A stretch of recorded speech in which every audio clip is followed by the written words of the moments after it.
Hey, it's Joe, Train Out of Pain. Happy Tuesday.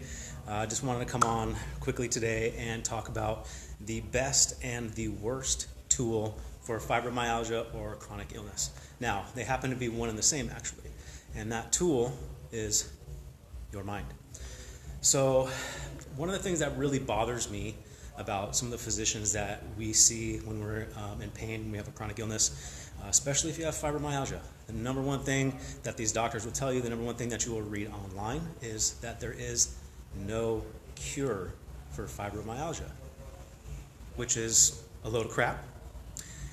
The problem with that is when a doctor tells you that, you believe it, because that doctor has went to medical school for much longer than you did, has researched a bunch of things that you haven't, so he must know the answer. Not true. The other side of that coin is when you finally get a diagnosis. I went about 5 years with my diagnosis being up in the air. When I finally got that diagnosis of fibromyalgia, I did what we all do. With open arms, I took that diagnosis and I wrapped my arms around it and I made it my identity, which is another huge problem. I used to say, hey, I'm Joe, I have fibromyalgia. It's not that way anymore, and it doesn't have to be that way, because you can use the most powerful tool that you have, which is this. So words matter. And when a doctor tells you those things and you read those things and your brain hears that, or your brain reads that, you absolutely accept that. And it doesn't have to be that way. You know, this is the most powerful tool that we have, and we need to use it. Unfortunately, we use it for the wrong methods, and we can't heal with it, because what usually happens is, you know, like for me, example, it was always, why me? Why is this happening to me? Here we go again. And that's the wrong attitude to have, actually. So, you know, the one thing that I always thought about is, if there is no cure, how can I then improve my fibromyalgia? What can I really do? Because my doctor's telling me that there's no cure. Everything that I read, there's no cure. So can I even do anything to impact my fibromyalgia or my chronic illness? And the answer is always yes. This is going to be the number one tool for you to use. So if I should trust my doctor and he sees a bunch of people like me, he should have the answer, right? Definitely not the case. So I've seen over 30 physicians, multiple acupuncturists, chiropractors, a holistic practitioner, spent thousands of dollars, and nobody gave me any answers. Nobody said, hey Joe, this is what you need to do. Not a single person. So every time I'd flare, like I said earlier, I would think, here we go again. Why me? What did I do to deserve this? And I would just get worse, you know, much, much worse. So instead, I started to research some different things, and I went through a pain management course. That pain management course led me to a book. And I'm not going to tell you what that book is today. We're going to go over that book probably sometime next week in Facebook Live. But this book was the biggest game changer for me, because it allowed me to think about my pain in a different way. Instead of this, oh, woe was me, and here we go again, it was, okay, I feel like crap. My fatigue is off the charts, my pain is flaring up, but I'm going to go ahead and see what I can get done for the rest of my day. And that started to make a little bit of a change. So, you know, when I started to see a little bit of change, I realized that I needed to research fibromyalgia on my own, because no doctors or any of these other people that I saw gave me any answers, any concrete answers really. So over the past 2.5 years, I have researched fibromyalgia extensively, to the point that I've probably read more research papers about fibromyalgia than most, if not all, of the doctors that you've seen. And I take a lot of pride in that. I take a lot of pride in my knowledge. And the great thing about that was I was able to open my mind and my heart to different applications and possibilities that I normally wouldn't. The doctor said, well, you need to eat this, you need to exercise, and then we'll just kind of hope and wait and see what happens. And you know, I was tired of waiting and seeing what happens, because I just got worse. So luckily I found some very, very different modalities that allowed me to feel a little bit better. And when I started to put those things into practice, I found a little over 2 years ago, almost 2.5 years ago, I had my first pain-free days in 6 years.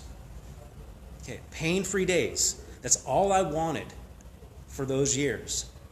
And because I stopped concentrating on that, I actually got better.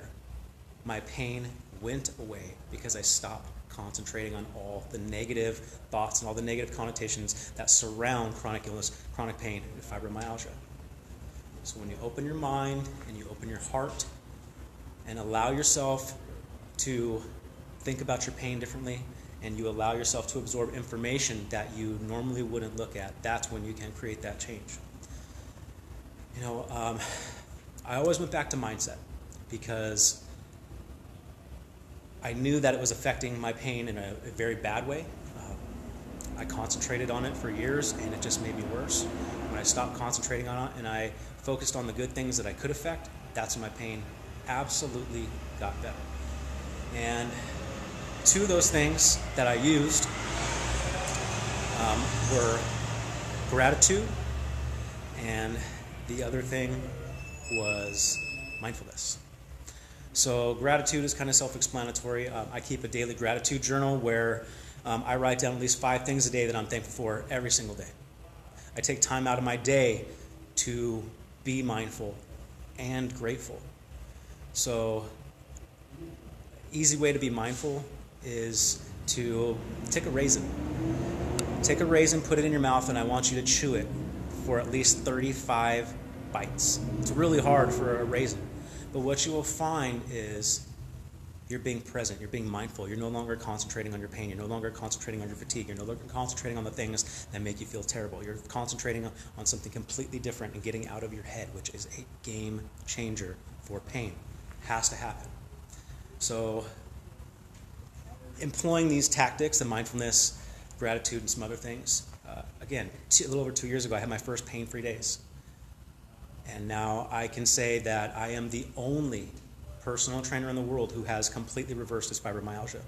I don't know of anybody else who's actually reversed their fibromyalgia. So when a doctor tells you that there is no cure, you can tell them you're full of crap. Because I know somebody who has actually reversed their fibromyalgia. Me, Joe Reed, personal trainer, train out of pain. Completely gone. I have had 0 flare-ups from pain, no fatigue in over 15 months, okay? It took a lot for me to get here, but the number one way that I got to this point was to be able to use my mind as my most powerful tool. So if you guys have any questions, any comments, I'll stick around here for a few more seconds, see if anybody wants to pop on and ask anything. I'm going to be presenting a bunch of different information for all of you people that are suffering or living with fibromyalgia, because all the conventional wisdom out there is getting you nowhere. And I've got some different ideas that allow me to not only feel better, have no fatigue, no pain, no IBS. I also sleep at least 7 hours a night, every night after 15 years of insomnia. So I want to bring all this information to you guys. So again, main focus for today was mindset. I'm going to be bringing you that book sometime next week so that you can also investigate that book on your own, and then let me know if you have any questions. Talk to you soon.